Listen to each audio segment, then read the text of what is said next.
Oke, assalamualaikum teman-teman. Kembali lagi ke channel YouTube saya. Perkenalkan, di sini saya atas nama Rade Cantika Fitra, dan di sini saya sudah ditemani oleh rekan saya bernama Widya Stuti. Halo guys. Hai. Jadi kami adalah mahasiswi Yayan Kendari dari Fakultas Tarbiyah dan Ilmu Keguruan. Nah, oke, langsung saja. Di sini kami akan menampilkan beberapa video hasil wawancara kami. Wawancara mengenai dengan tema pendidikan agama Islam menurut para tokoh-tokoh pendidik, entah itu guru maupun informan pendukungnya itu sendiri. Oke, langsung saja. Video pertama akan ditampilkan kami akan menampilkan narasumber pertama, yakni silakan dibacakan profilnya. Beliau bernama Ade Putri Widianti SPD. Beliau alumni dari S1 di YIN Kendari dan sedang menjalankan S2 di YIN Kendari. Beliau menjabat sebagai guru TK di RA Al-Muminin Atula. Assalamualaikum, selamat sore Ibu Ade Putri Widianti. Waalaikumsalam, selamat sore. Baiklah, di sini saya atas nama Widya Stuti dan teman saya Rada Cantika Fitra dari Fakultas Tarbiyah Ilmu dan Keguruan dari YIN Kendari akan melakukan wawancara atau berbincang-bincang kepada Ibu terkait dengan pendidikan agama Islam. Baiklah, di sini kami akan mengajukan beberapa pertanyaan terkait tentang dengan pendidikan agama Islam yang akan disampaikan oleh saudari saya, Rada Cantika Fitra. Baik, terima kasih kepada rekan saya. Saya akan langsung menanyakan pertanyaan.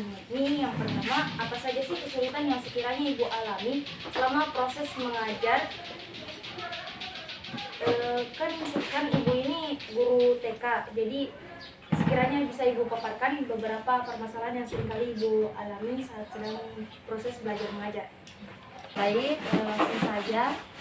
Jadi saya kan ini mengajar di TK Islam. Jadi kebetulan pasti yang diajarkan itu lebih banyak pada nilai-nilai pendidikan agama Islam. Berbicara tentang kesulitan, jadi kesulitan yang sering saya alami dalam proses belajar mengajar itu adalah jika anak-anak didik yang saya ajar itu ribut. Jadi bisa ditahukan bagaimana ributnya anak-anak TK itu kalau misalnya kita lagi mengajar. Karena apa? Anak TK itu mudah bosan. Maka dari itu jenis yang menjelaskan pasti ada saja anak-anak yang saling ganggu, yang ribut, sehingga proses belajar mengajar itu mengalami kesulitan. Terima kasih untuk jawabannya. Jadi anak-anak itu mungkin pada jadi dalam proses belajar mengajar mungkin diperlukan kesabaran, ya Bu. Oke, terima kasih atas jawabannya. Selanjutnya saya akan menanyakan pertanyaan kedua, yakni dari kesulitan yang sering Ibu alami dalam proses belajar mengajar, sekiranya apa saja sih cara mengatasi masalah-masalah tersebut? Jadi kalau cara mengatasi kesulitan belajar yang saya jelaskan, bahwa kalau anak TK itu misalnya lagi ribut, ketika kita menjelaskan, jadi anak TK itu memang harus dilembuti begitu. Terutama kalau misalnya lagi ribut itu harus dijelaskan pelan-pelan, karena anak TK itu kan masih usia untuk bermain, jadi dia itu sebenarnya belum bisa untuk duduk tenang yang tertib seperti yang kayak sudah SD begitu kan namanya anak TK. Jadi kita sepintar-pintarnya, sekreatifnya sebagai guru itu untuk menenangkan anak kita dengan baik begitu. Terus kita juga harus kreatif supaya anak murid kita tadi itu tidak bosan. Jadi kan kalau bosan pasti ribut. Jadi kita misalnya kalau mau berdoa kita bikin gerakan-gerakan kah, untuk menjelaskan juga kita pakai gerakan-gerakan. Baiklah, di sini saya ambil alih pertanyaannya. Pertanyaan yang ketiga itu, di mana sajakah Ibu mengajar pendidikan agama Islam? Mungkin Ibu biasa mengajar di tempat lain atau mungkin Ibu membuka les, mungkin ada. Jadi kebetulan saya ini mengajar di RA Al-Muminin Atula dan juga mengajar mengaji di TPSD Al-Jihad. Sangat menarik ya. Jadi begitulah lika-liku untuk menjadi seorang guru, terutama guru agama bagi bagi anak TK. Oke, sekian, saya akan kembalikan kepada pewawancara pertama. Silakan. Jadi kesimpulannya di sini adalah bagaimana kita mengajarkan anak TK dengan baik itu perlu dengan kesabaran, dengan kreatif. Kalau kita tidak kreatif, mungkin anak TK itu akan menjadi bosan untuk terus belajar seperti itu. Jadi kita sebagai calon guru itu harus lebih kreatif dalam mengajarkan anak didik kita, agar anak didik kita nantinya tidak mudah merasa bosan saat belajar. Mungkin bisa menggunakan lagu dengan gerakan, mungkin itu juga akan berlanjut sampai SD ya. Kalau jadi guru SD mungkin metode itu juga akan digunakan. Baiklah, sekian dari kami ucapkan wabillahi taufiq wal hidayah. Wassalamualaikum warahmatullahi wabarakatuh. Waalaikumsalam warahmatullahi wabarakatuh.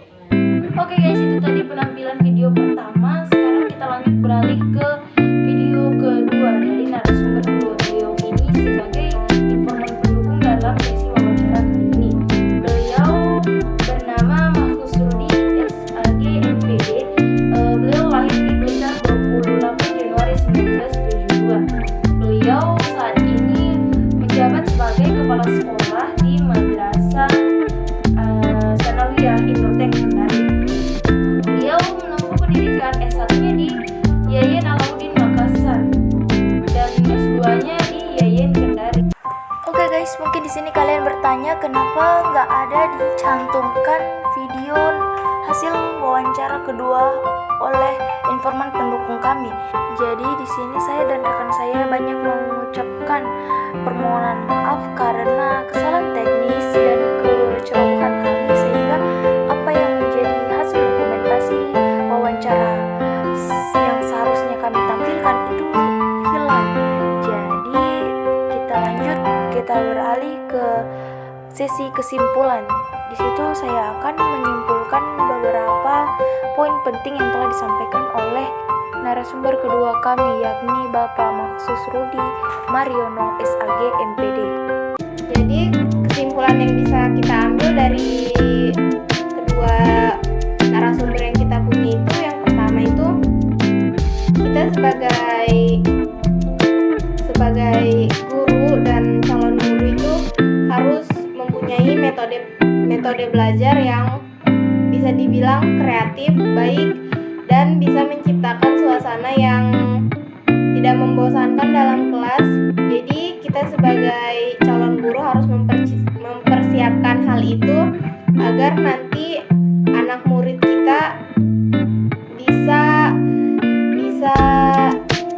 menerima pelajaran dengan cepat dan baik. Tadi terima kasih atas kesimpulan pertama, dan sekarang saya akan menyimpulkan untuk yang keduanya. Jadi dari wawancara sebelumnya kita dapat menyimpulkan, yakni dalam menjadi seorang guru, untuk menjadi seorang guru pasti akan ada yang namanya problematika dalam pembelajaran. Saat melakukan pembelajaran, aktivitas belajar mengajar, pasti akan ada beberapa permasalahan yang seringkali muncul, entah itu masalahnya terletak pada guru maupun pada siswanya itu sendiri. Jadi sebagai guru, cara kita menanggapinya harus dengan sikap yang sabar. Jadi kita sebagai calon guru, saya harapkan bisa lebih bagus lagi untuk menyiapkan diri sebagai tenaga pendidik ke depannya. Oke, cukup sekian untuk wawancara